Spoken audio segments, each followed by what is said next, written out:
Welcome to another Top of the Table interview. Join us as we hear stories and advice from MDRT Top of the Table qualifiers. Hey, welcome to Top of the Table. I'm Sandy Schussel. My work is coaching successful advisors who want to grow to mid-six figures and beyond, and to do it without having to add more hours or spend their money on expensive client acquisition programs. And this program is devoted to learning what gets someone to the top level in the $1 Million Roundtable. Today, I'm talking with Joe Milano, a top of the table producer who's been a producing manager most of his career. Originally from Staten Island, New York, he's the managing partner of the Charlotte, North Carolina-based New South Wealth, where he manages a team of advisors and sells on his own. And just the income from his own work gets him to qualify as a top of the table producer. Joe is also a Forbes Finance Council member and contributor. I've had the pleasure of working with Joe and members of his team, and I'm excited to be talking with him today about his career path. Joe, welcome. Thank you, Sandy, and I'm very excited to be here. Cool. So let's start with the thing that I usually start with, which is, how does somebody like you decide, hey, I'm going to make a career out of financial services and insurance? Yeah, I think that's a great question. And, like everybody else that got in the business, Sandy, when I was in first grade, I recognized the importance of a life insurance salesman, and I committed to that path from that day forward. Wait a minute, first grade. I'm just joking with you, Sandy. I think a lot of it was kind of similar to how most people get in the business. I was a small business owner in college. We did a little bit of nightclub promotion and nightclub marketing, and that gave me a little bit of a taste of an entrepreneurial spirit. I was in a very big fraternity, had very strong relationships, and so one of the guys who graduated a couple of years ahead of me came back to campus one day and made a presentation to the fraternity brothers about him working in financial services, what his day-to-day looked like, and how this would be a good opportunity for some of the guys in the fraternity to enter once they graduated school. I was in a little bit of a unique position. I was on pace to graduate early. And so what I did was I had asked him, hey, is there an internship opportunity available? Him knowing that I had that little bit of an entrepreneurial background, he said, sure. And the next thing you know, I showed up at 1818 Market Street, 8 a.m. in suit and tie that following Monday, and started my internship with Northwestern Mutual. What was the thinking when you started? I think that's a great question, Sandy. And a big part of why I didn't share the year with you is I had a feeling was going to be the follow-up question. So the year I started my internship was August of 2001. And so I started making 100 to 150 cold calls a day in August. And a month later, September 11th happened. And I was away at Villanova University. I went to, as you mentioned earlier, I grew up in Staten Island, New York. I went to high school in the middle of Manhattan. And I lost kids that I went to high school with that day. I lost kids, their brothers, their fathers, their mothers, their aunts and uncles. And I vividly remember, Sandy, like you were scared to call people because you didn't know how the conversation was going to go. And I remember watching the news every single night, and they're kind of doing the names at the screen at the end of it. And I'm reading the local paper every day, and they're finding more and more deaths from that event. And so I share all that with you because, I took the internship because I wanted to be an entrepreneur. And I saw a lot of guys driving fancy cars and some really nice suits, right? But not even in the business for a full month, I really saw the impact, right? Because even in the Philadelphia office, death claims came in, right? So even though that happened in New York City, it impacted the whole country. And, guys and gals in our business had a couple of thousand clients in that building. So I actually saw, I experienced the impact, right? Because my friends and their parents, right? I lived that, but I also saw the economic benefit of what life insurance was, because it became an all hands on deck situation. And as an intern, they wanted to give me the really important stuff. So I had to make copies of the files and send those, right? But I saw it, I lived it, I read it, and I recognized that day forward that life insurance is probably one of the most honorable professions in America. It kind of gets a bad rap because most Americans can't do it. Yeah, and not only can't do it, but people in the industry, people that I've talked to, people that I've worked with, have this view of themselves as being salespeople when that's not really what it's about. You're doing something that can be life-changing for people. I totally agree with you. And, I alluded to a little bit of a second part of that answer. I understood the life insurance business and the value that we provide as advisors. Um, I had a cousin pass when I was 16 years old. He was 23 and he had a brain aneurysm. So one of the things my grandfather did for all his grandkids when we were born was he bought life insurance on us 30 days later. Wow. So I had a 21-year-old cousin pass, a tragic event. I mean, it's almost 25 years later. I don't think the family still passed it, right? But there was an economic benefit that offset some of that burden, some of that grief, some of that hardship, right, at that time. So when you're asking me how I got in the business, why I got in the business, I just feel like, I like being an underdog. I like the fact that everybody kind of looks, a little bit skeptical at the financial advisor, the financial planner, because part of what they do is life insurance. But I seek a lot of confirmation in that when there's a problem, there's only one person you're going to call. And it's not your husband, it's not your wife, it's not your father, your mother. You're going to call me. And that's why I'm in the business. And that's why I continue to stay in the business and try to bring people into the business. Yeah, I like to say that, when the time comes and you need the money, you could have a lawyer for 30 years. He's not bringing you a check. You can have an accountant for 30 years. He's not bringing you a check. The one that's going to bring the check, or at least arrange to have the check sent to you, is the financial advisor, life insurance agent that you work with. And to me, that's so important. And it sounds like you're saying you're confirming that in a very powerful way. Absolutely, Sandy. And I think that's very astute for you to share with advisors, because I think what happens, we lose sight of it. This is what we live, eat, and breathe. We develop habits, we develop traditions, Yeah. and so this just becomes second nature to us. And I appreciate you being an advocate with new advisors and sharing that type of advice with them, because I'm not seeing that in the industry anymore with the newer people coming in.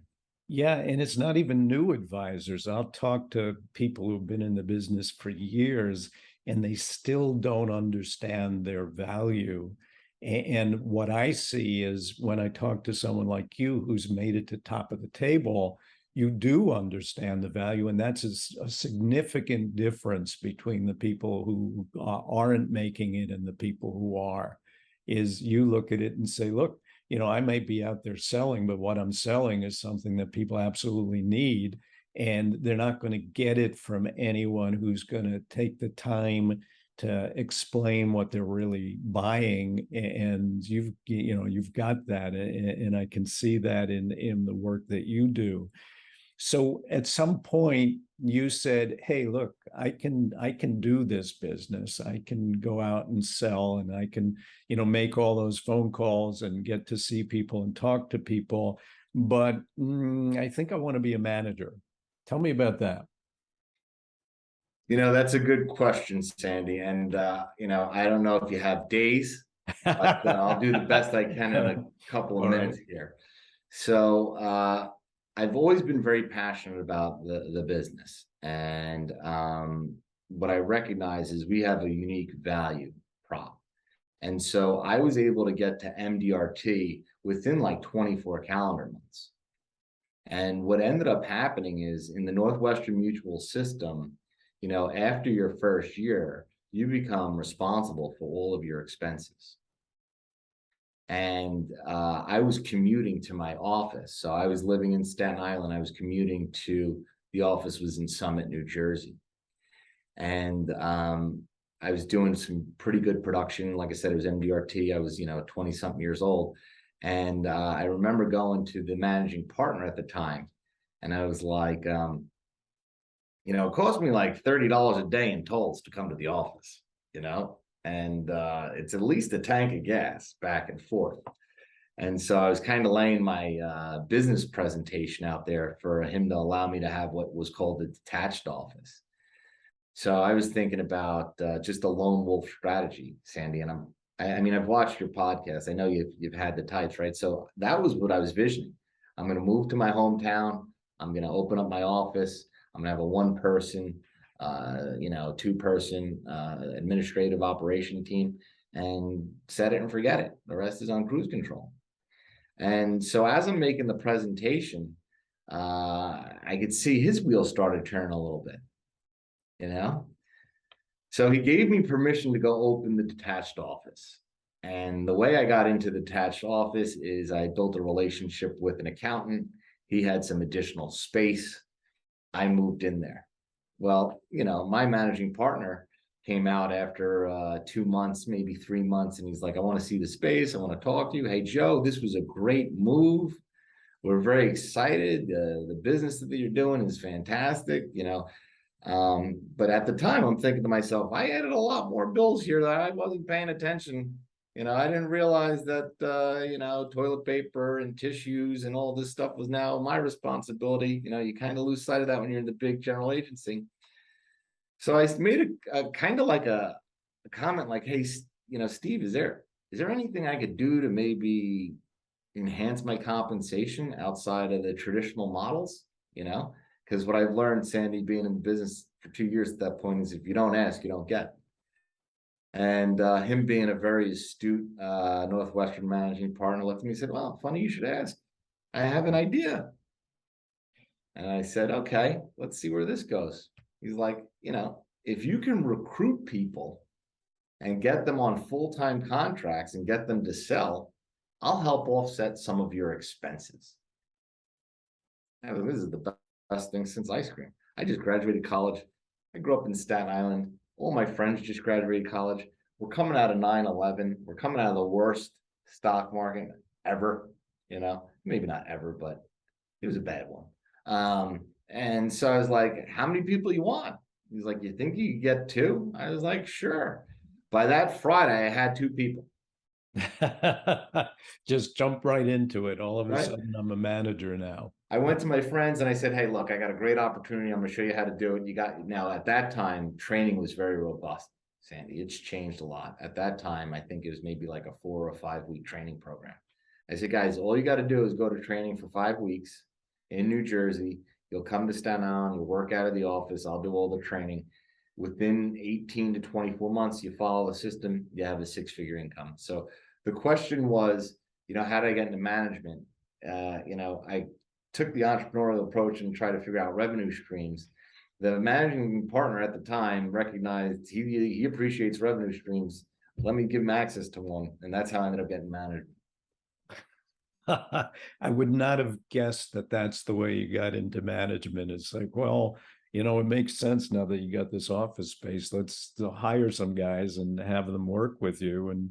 But it kind of extrapolates, Sandy, into that in terms of we took a little bit different approach than a lot of advisors because we were kind of all the same age. And so what we did there is we took a little bit of an approach of let's just schedule as many meetings as possible. And then whoever can go, let them go. And then we split the business. Yeah. Yeah, that's a great approach. And that's different than many management advisor situations. Right. So to take it through, I got into management just thinking, oh, this is a way to get some free rent and I'll make more money from personal production. But what happened, because I was very young and naive, Sandy, and so I didn't know any better. But then what I recognized is if the 3, 4, 5 of us make these calls and split all this business, that number is going to grow a lot faster than if I'm just one guy making one call, keeping one appointment. And so that's when I doubled down on management. Yeah, yeah. And the interesting thing to me is that most of your pretty much all of the production that got you to top of the table was your own production. You're basically paying expenses with what the other guys were producing. And, I'm curious about that. What did you do to get there, and what do you do to stay there? I mean, how do you produce the way you produce? Sandy, so that's a good question. So that was the beginning. Mm, In the middle, I gave up my personal book of business. right. So I was 100% responsible for recruiting, training, and development, Wow. finding the right people and getting them up productive as fast as possible. So True management. I probably took maybe a 4.5, 5 year hiatus from production. And then what I recognized through a lot of conversations with different home offices and a couple of different broker dealers and a lot of really sharp advisors is the business changed. So in 2019, I completely changed the model. And instead of being a sales manager, okay, we became a producer centric firm where we didn't really have a specific affiliation on the insurance side. We affiliated with an independent broker dealer. And so then now the model became, it doesn't matter who you sell or what you sell, we get paid the same way. Yeah. So once that happened, I said to myself, and I'm talking to my team, okay, the idea of having just recruiting and training development reps, that's no longer the case. So we built the producer centric model. I literally went back and did a project 200 for myself. So I know the thing that everybody laughs at and says doesn't work, okay, and says, maybe that happened in 95, right? I mean, I probably sold more production in 12 months off the project 200 than some firms will do in a couple of years, right? But so when I changed the model to 2017 to the producer centric model, I made a commitment to go back into personal production because now we can truly help people. We're not really building company profits. We're helping clients build wealth and solve problems. And that's when I went back into production. And then to kind of echo your point, I worked my project 200. And I also started working with other advisors in capacity of helping them work with business owners and generational wealth with families.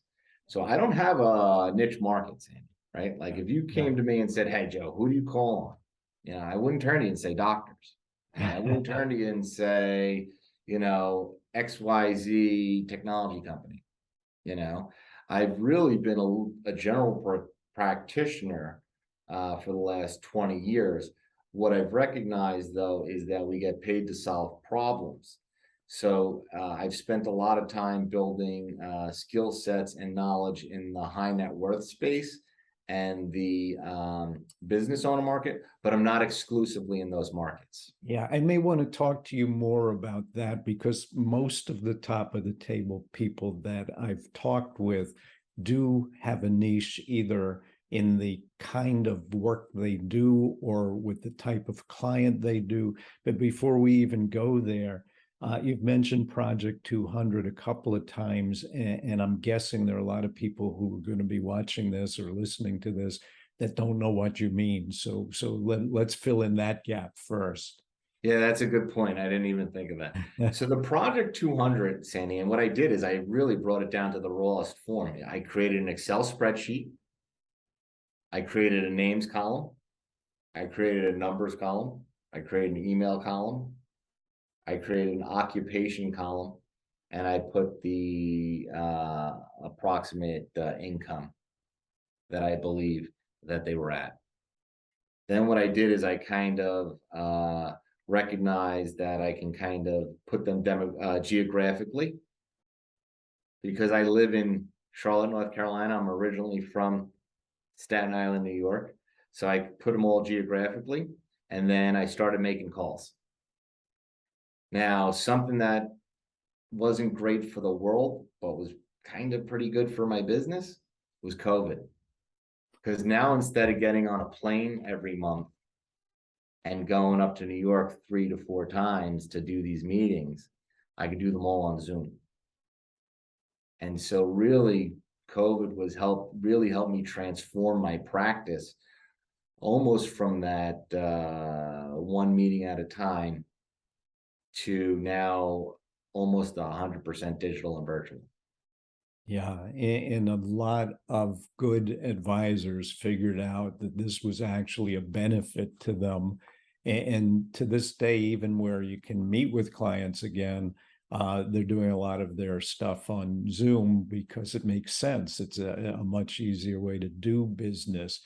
So the 200 was, you put 200 people on the list. Let's finish that. Great. There were Yeah, people that I had personal or business relationships with.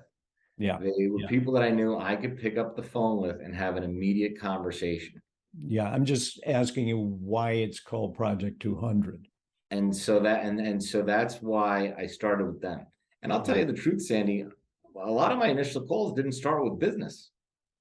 Yeah, right, right. You develop relationships. It's all about relationships.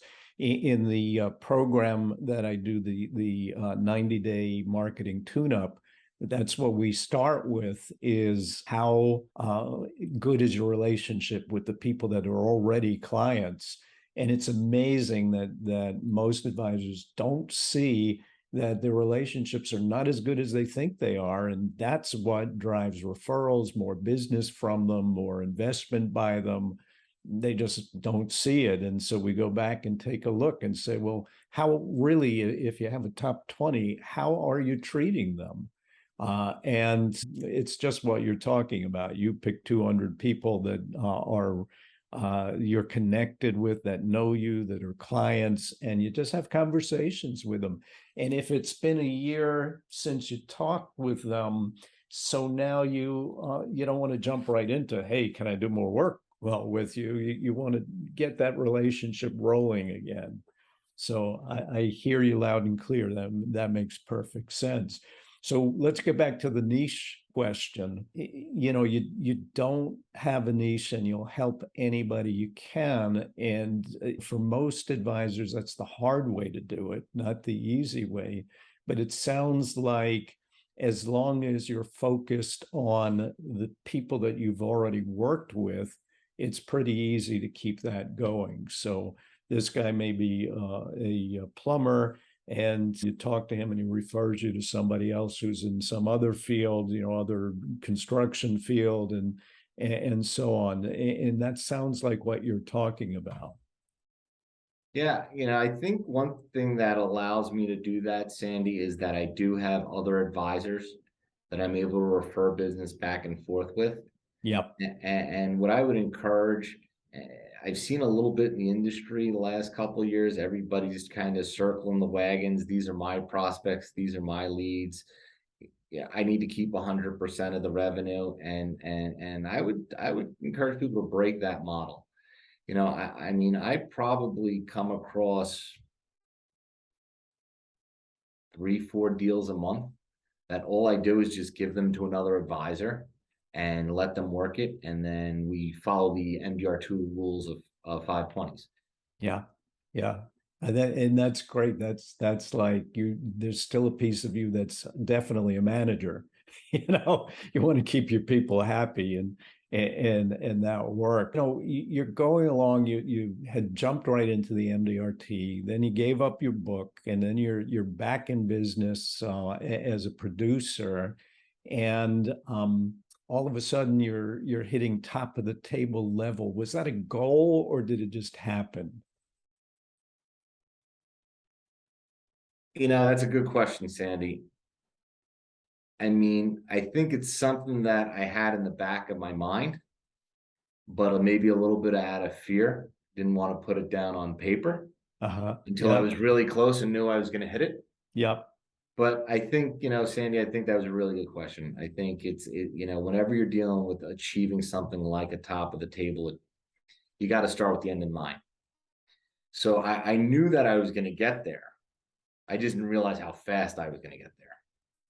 And what I recognized it was control the controllables. So I didn't necessarily, when I was young, Sandy, it was all about how many cases, how much premium, you know. If I see these 6 people and I can do the average case at around X, I'm at, right? What I did this time is I said, what are the things that I can control? What are the things that I need to focus on that will produce the results? And to be honest, Danny, for 6 months, that's all I did. I didn't even actually look at the results.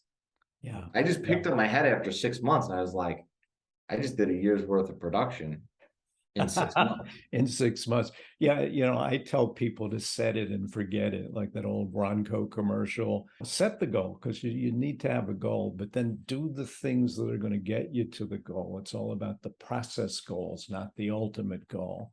And it sounds like that's exactly what you did. But you had to be doing something different or better than the average producer. And that's where I want to go with you. It's like, what's the secret? What's the thing that can drive that much production? Because I know the MDRT numbers. That's a lot of production. How do you get there? How do you do that?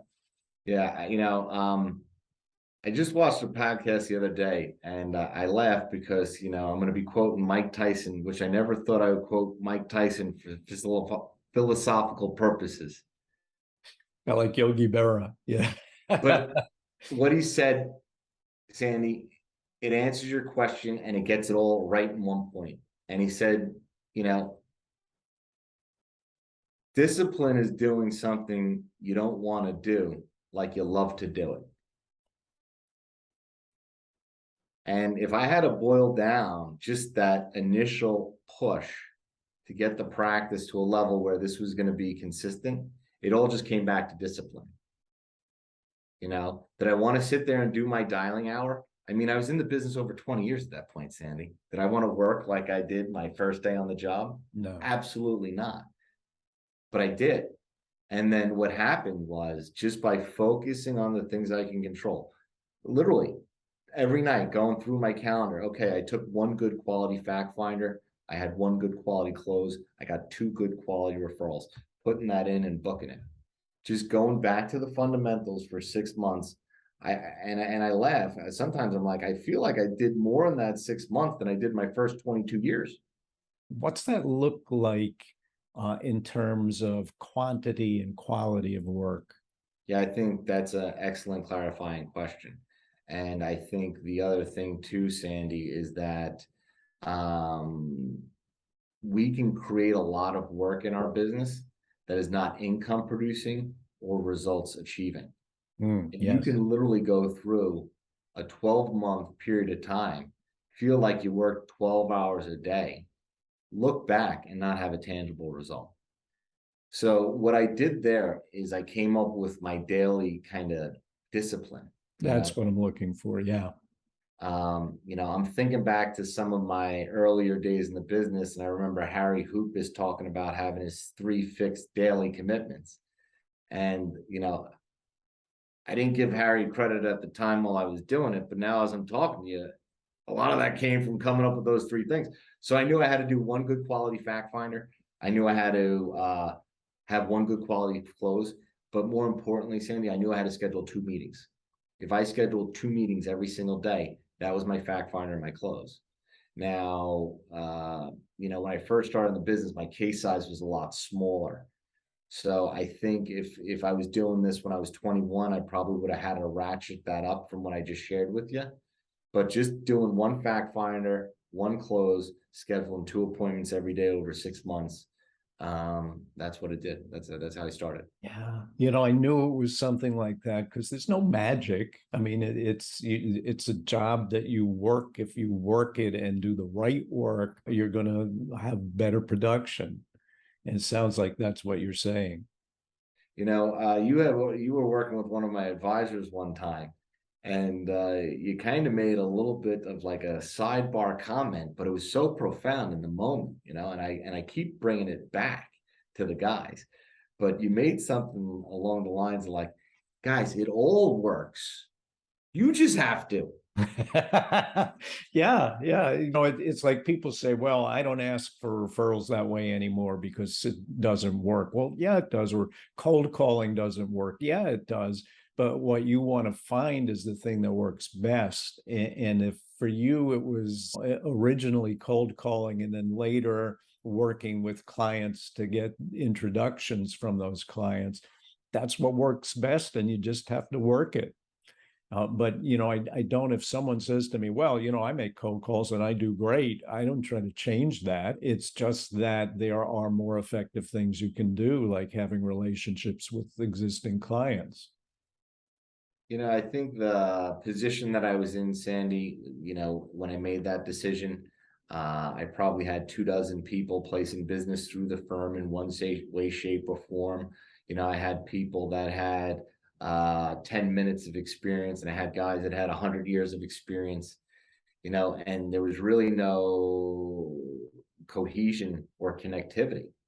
And so really what I did was I said, I'm going to go back to the basics. And I started from ground zero. Yeah. And Sandy, I hope people learn something from this. I mean, that's the whole purpose of us putting together. Yeah. But it was the fundamentals. And so by me leading, by doing the fundamentals, all my reps became more productive. Now, Yeah. don't get me wrong, I like them to be more productive than they are today. Right? Right. I get it. But So once they saw me do it, yeah. then they started doing it. So let's be specific on the fundamentals. What do you call fundamentals? I still use a traditional fact finding form. I sent it to it's copyrighted and trademarked. And I probably combined maybe 8 to 10 different versions that I saw before into mine, but I still use that form. So if I'm meeting with you for the first time, Sandy, there's no yellow pad. I'm not using loose leaf. I'm not using an iPad. I'm using a form with my firm's name on it, with my firm's mission statement on it, with our values on it, and the areas of expertise that we're in. And then when I open it, I already have it pre-filled out with the information that I know about the prospect. So if I know their name, their date of birth, their address, their income. So now I've immediately separated myself from everybody else because I can't tell you how many times in the last 3 years they're like, oh, you have a form? It's filled out. Yeah. Our last guy, I mean, he was writing this on a cocktail napkin at the last dinner we had, So Yeah. immediately by using that fact-finding form, it's raised my credibility, and it's really kind of getting them to buy into there's a process. It's not buying into Joe, which ultimately they're doing, but it starts with buying into my process. Yeah. So that's one fundamental. Having a form pre-filling is just so important. It shows that you took the time to learn something about them. And also, if you can get a lot of the questions you need answered in the phone call, you're not wasting their time with easy questions that they know the answer to when you're getting down to what's really going on in their lives. So that's good. What's another fundamental? I I believe you got to schedule new appointments every day. Okay. So going back to those 2 appointments every single day. Yeah. So you got to use a good quality form. You got to schedule appointments every single day. Now, depend on who you talk to. Some people tell you the telephone don't work. Some people tell you the email don't work. Some people tell you the Facebook Messenger doesn't work. You just got to schedule. Yeah. Yeah. You just got to schedule. I don't care how you do it. You just got to do it. Now you got to follow the rules of your compliance, right? But use all the tools available. I laughed because I had a mentor who wasn't in our business make fun of me one time.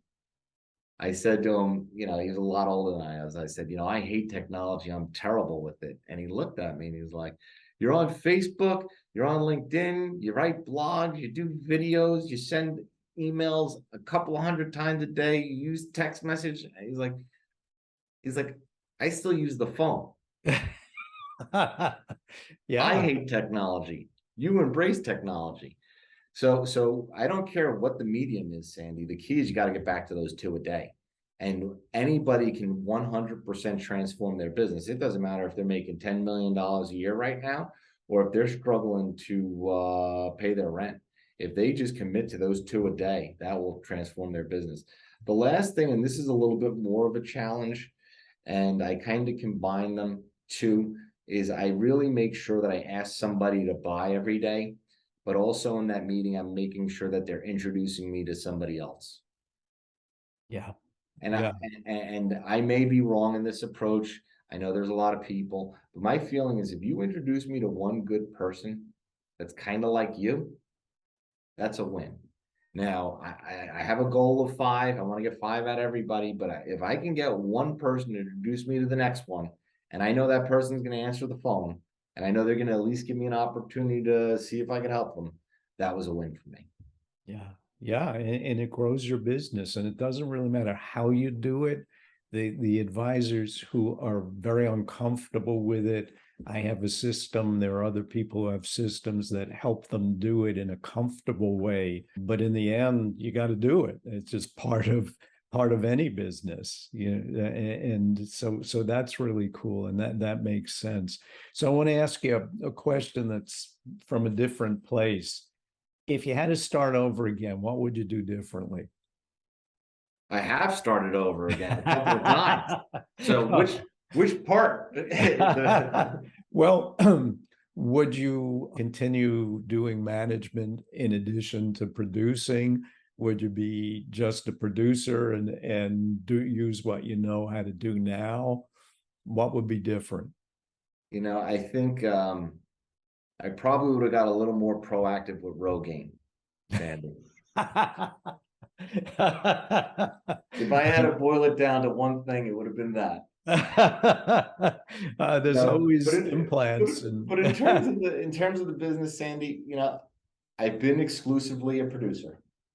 I've been exclusively a manager. I've been here in the middle, and I probably wouldn't trade what I'm currently doing for any of the other contracts I've ever had. Our firm, we're in a producer-centric model. My reps have no vested interest in placing product at any particular carrier or money manager. So we're really, truly helping the client with what's best for them, with the products that make the most sense for them. The other thing too, Sandy, is our business is kind of shrinking a little bit. You look around at some of the career insurance companies, you look around at some of the broker dealers, you kind of look at around some of the wirehouses, and you're like, what's going on here? So I feel like what I'm doing is the most rewarding personally and financially, because I'm helping everybody get to a better place as a result of working with me. And so I probably wouldn't change anything from a professional standpoint in terms of what my day-to-day looks like and the work that I'm doing. The only thing, like I said, yeah, and it was a little bit in jest about the Rogaine, I probably would also prioritize a little bit of the personal stuff, because those first 5 to 7 years, Sandy, I sacrificed personal relationships, friendships, because it was just all about hitting the numbers all the time. So if you ask me what would I would do different, I'd probably spend a little bit more time with the personal stuff, because I understood if I control the controllables and execute upon the things that I laid in my plan, it's going to take care of itself. And I didn't know that when I was young. Yeah, wow, you've given us a lot of things to consider. What I'd like to do is ask you if I was, let's say I made it to MDRT or I was almost there and I had my sights set on top of the table, what advice would you give me? I think a lot of people, Sandy, in our business have gotten away from the coach. And the most important relationship I've had in my business, and I can't believe it's taken me this long to even say it, is a coach. So anybody who's either feeling stuck or at a plateau, or just, how do I get more out of myself, needs to engage a third party coach. Yeah, cool. The Van Miller said exactly the same thing. And he still has a coach. So here's guys top of the table 44 years now, and he still has a coach. So thank you for that. It really is important to have somebody on the outside helping you with your swing. and Yeah. that's I mean, that's why I do what I do, but I appreciate your saying it. Sandy, through our work, through my experience, you know, we're our own biggest obstacle. Always. You need somebody else to point it out to you. Yeah, my coach says, but only always. Exactly. And that's the truth. So this has been great. I want to thank you for sharing, and we'll get this out to people, and hopefully it's going to provide the help that I always like to give them. I appreciate everything, Sandy. This was great. If you want to talk with me about your journey to the top of the table, contact me at sandyschussel.com/conversation. I'll see you at the top.